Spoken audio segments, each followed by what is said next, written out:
First of all, being easy to impress and hard to offend is a recipe to be a great leader.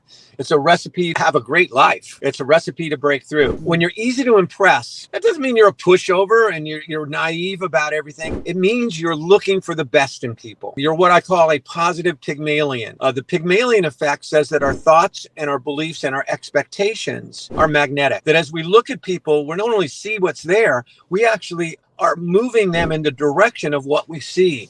So when you're easy to impress, you look for those qualities, even in the people that you're kind of certain God put on the planet to bug you. You still look for what's good in them, what's different than what you do, and where they may excel at a higher level. So that's the easy to impress part. The tougher part for most people is to be hard to offend. We have this incredible habit of taking everything personal. And a great way to become less offended is to insert a question. When somebody kind of strikes you wrong, it kind of feels abrasive. Ask yourself, what else could this mean? Maybe they're having a bad day. Maybe I didn't really understand what they said. It was a miscommunication.